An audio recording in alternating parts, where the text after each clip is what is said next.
Hello folks and welcome to our channel.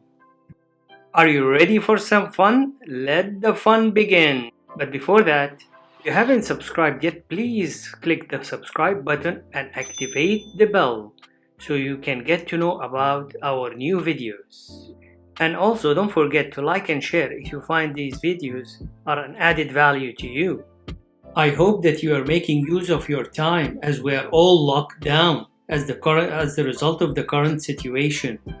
Anyhow, and now I'm going to tell you how to install the app llink from the Apple Store and the Google Play.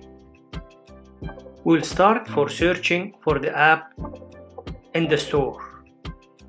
Once we find the app, we'll click the install or the get button.